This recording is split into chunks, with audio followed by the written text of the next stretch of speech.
Good day mga ka-chickbones, isang panibagong araw, panibagong vlog na naman ang ating gagawin. Nasa probinsya nga tayo ngayon at ngayon i-share ko po sa inyo kung ano yung araw-araw na ginagawa namin o ng mga kapatid ko sa pag-aalaga ng aming mga alagang baka at kalabaw. Pag nauwi nga pala ako dito sa probinsya guys, isa nga pala to sa pinaka gusto ko talagang ginagawa. Sumasama ako sa kapatid ko, sa mama ko pag nagpapastol sila ng mga alaga naming hayop.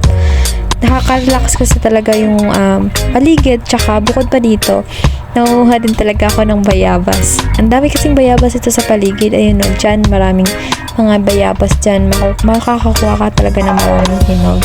Sa isang araw nga pala guys, 3 beses mo dapat na silipin or ipastol yung mga alaga nyong baka at kalabaw dahil pag umaga kailangan nyo silang ilipat sa may maraming makakainan ng mga damo at pag tanghali naman katulad ng ginagawa ko yung kalabaw pag mainitan kasi may mga times na mainitan sila kailangan yung ilipat or ipaligo basta patunaon in Bisaya. So ayun yung ginagawa ko guys,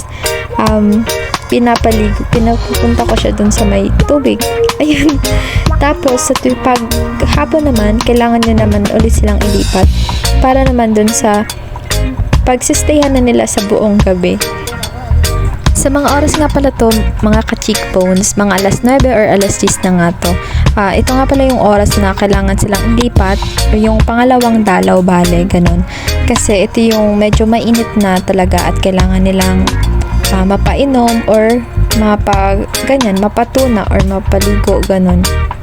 Tapos, hindi nga ako masyadong sanay kaya hindi pa ako masyadong marunong magtali. Kaya naman may pa-take 2 tayo, ganun. Ayan, for the take 2 na.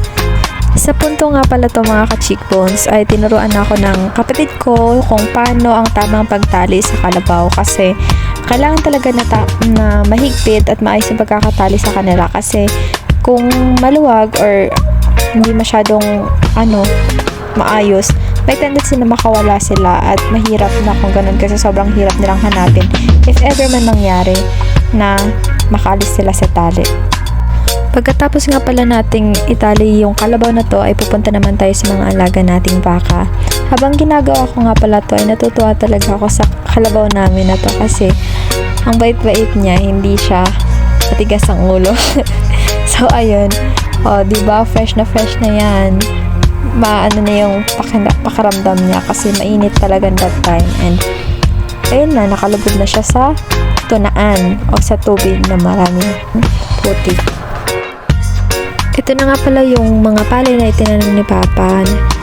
Hindi sa amin yung lupa pero si Papa yung parang caretaker ba yun o basta yung siya yung nagtatanim ng palay dyan tapos nagbibigay na lang ata ng dun sa mayari ng lupa, ganun.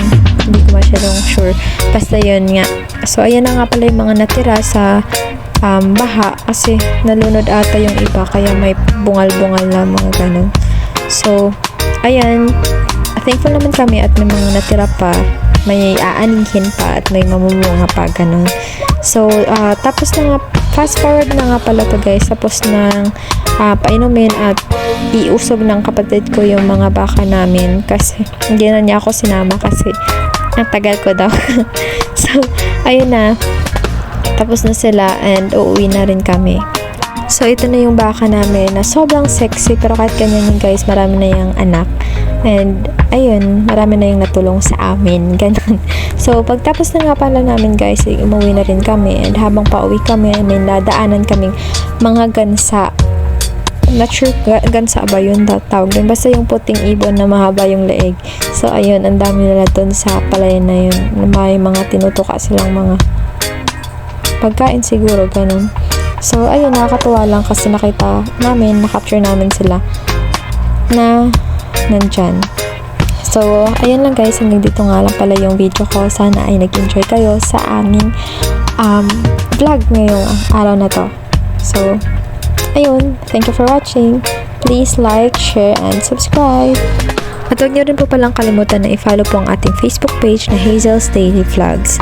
So, yun lang po. Maraming salamat. Take care and God bless.